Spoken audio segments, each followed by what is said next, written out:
Meskipun masa kejayaan Islam telah berlalu, sejarah Islam masih menjadi kebanggaan penduduk negeri setempat kelahiran Nabi, ulama dan cendekiawan terkemuka ini.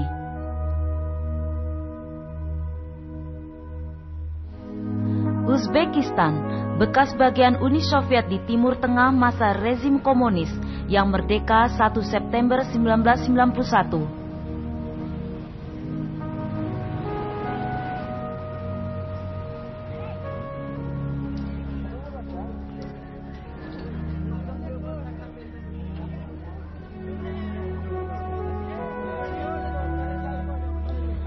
22 juta orang atau 70% penduduknya adalah suku Uzbek. Sisanya termasuk 130 suku lainnya adalah Rusia, Tajik, Kazakh, dan Tartar. Suku Uzbek hidup dari berbagai kegiatan ekonomi.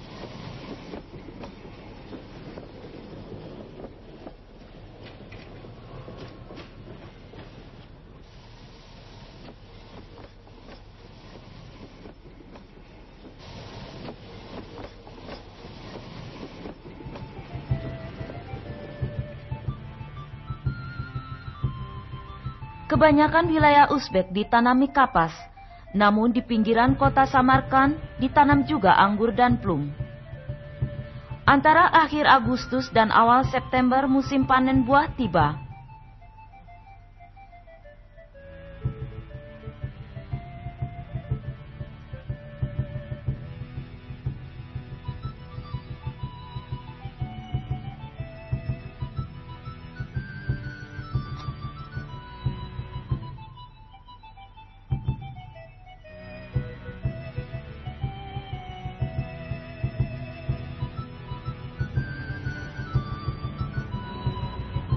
...262 km dari Samarkand terdapat kota Bukhara.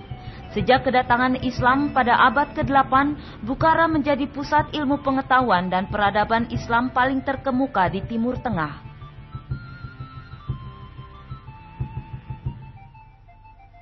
Dengan sumbangan besarnya bagi dunia Islam, tempat ini dijuluki Permata Islam. Munculnya cendekiawan muslim seperti Ibnu Sina yang mendorong perkembangan ilmu pengetahuan dan ideologi membuat Islam menjadi lebih terpandang di seluruh dunia.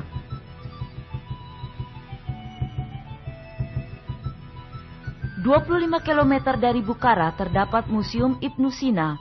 Di sanalah 762 koleksi yang berhubungan dengan cendekiawan kelahiran tahun 980 Masehi itu tersimpan. Di usia 17 tahun, Ibnu Sina diakui sebagai dokter karena kemampuan dan pengetahuannya di bidang kedokteran. Selain itu, dia juga belajar berbagai ilmu lainnya dan berhasil menyusun 450 buku dalam bidang astronomi, fisiologi, dan kesusastraan. Salah satu buku kedokteran susunannya pernah dijadikan referensi oleh kalangan kedokteran selama berabad-abad.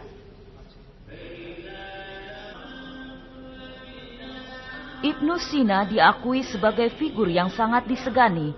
Sumbangannya untuk kemanusiaan tidak dibatasi waktu maupun negara.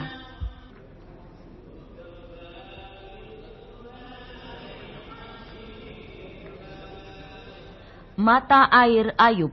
Makam besar Nabi Ayub merupakan daya tarik tersendiri bagi para peziarah dan sangat terkenal di kalangan penduduk setempat maupun orang asing. Makam tersebut merupakan satu dari 20 atau lebih sisa-sisa peninggalan sejarah di Bukhara. Makam tersebut dibuat pada abad ke-12.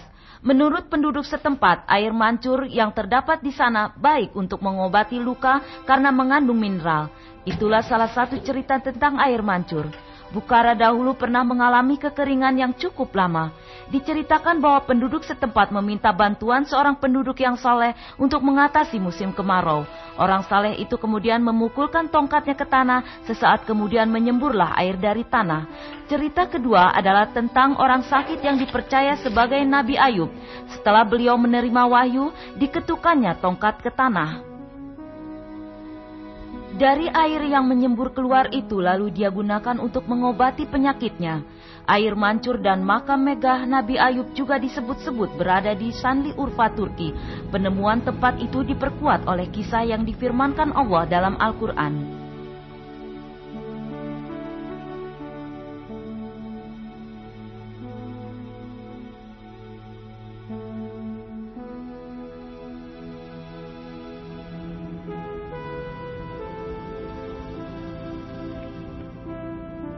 Di Sanli Urfa, Turki, ada sebuah gua bawah tanah yang dipercaya sebagai tempat Nabi Ayub bersama istrinya tinggal selama beliau sakit.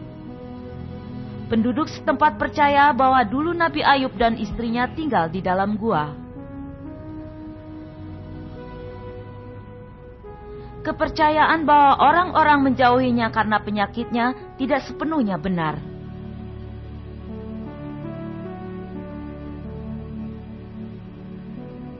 Dia mungkin seorang yang mengalah terhadap penyakitnya, namun tidak menjadikannya sebagai halangan dalam melaksanakan tugas sebagai utusan Allah.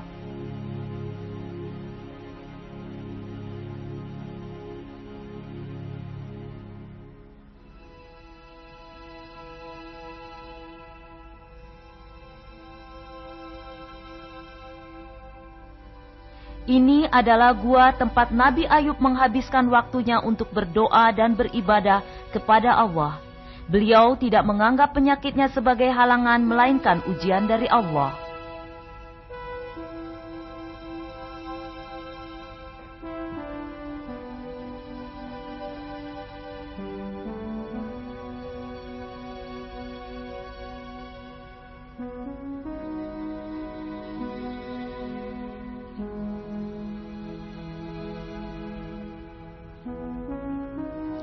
Air mancur yang biasa digunakannya terletak tidak jauh dari gua itu.